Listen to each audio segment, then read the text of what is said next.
Long division के एक और बहुत बेहतरीन क्वेश्चन में आपका स्वागत है। जिसने अब तक पिछली वीडियो नहीं देखी है इस टॉपिक की, पहले वो देख लीजिए, उसके बाद ही ये क्वेश्चन समझ में आएगा। ये क्वेश्चन हल्का नहीं है। हमसे कह रहा है कि एक्स स्क्वायर में क्या मल्टीप्लाई की जाएगी 4x की पावर 4 आएगी। एक बात पता चल रही होगी आपको, यहाँ एक्स स्क्वायर है, यहाँ एक्स की पावर 4 है, तो हमें एक्स स्क्वायर तो चाहिए ही चाहिए। तो एक्स स्क्वायर के एक्स स्क्वायर में करेंगे एक्स की पावर 4 आ जाएगा, लेकिन यहाँ पे एक 4 और भी है, तो यानी कि एक 4 भी चाहिए।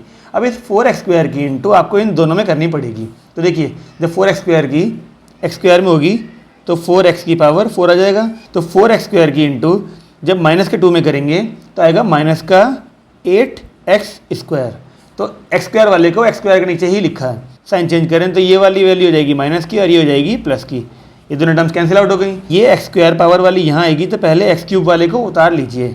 ये आएगा माइनस का 3x क्यूब। अब बताइए, प्लस का 2 और प्लस का 8x स्क्वायर, यानी हो जाएगा प्लस का 10x स्क्वायर। अब फिर वही सोचिए कि एक्स स्क्वायर में क्या मल्टीप्लाई करें कि माइनस का 3x क्यूब आ जाए। तो एक्स स्क्वायर यहाँ है, एक्स क्यूब यहाँ है, तो हमें एक x चाहिए केवल, ताकि x की इंटू जब एक्स स्क्वायर में होगी तो क्यूब मिल जाए। लेकिन माइनस का 3 भी चाहिए, यानी माइनस का 3 और लगा लीजिए। अब माइनस के 3x की जब आप एक्स स्क्वायर में करेंगे तो माइनस का 3x क्यूब ही आएगा।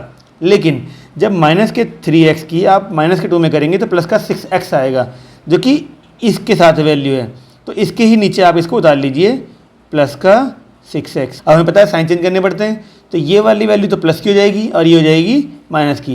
ये दोनों टर्म्स कैंसिल आउट हो गई हैं। अब पहले तो ये उतारना पड़ेगा आपको 10x स्क्वायर। अब माइनस का x आप यहाँ उतार लीजिए, या फिर इस माइनस के 6x को अगर यहाँ उतारेंगे तो आपको ये वाला माइनस का x भी उतारना पड़ेगा।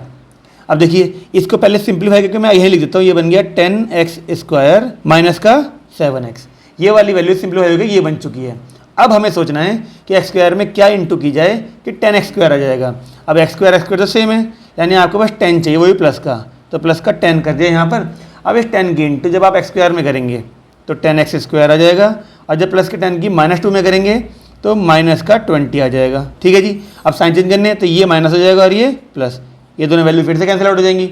अब एक तो वैल्यू है हमारे पास माइनस की 7x, और ये -7 भी है, और ये प्लस का 20 भी है। तो देखा जाए तो आंसर बचा हमारा माइनस का 7x और 20 - 7, ये आ जाएगा हमारा प्लस का 13।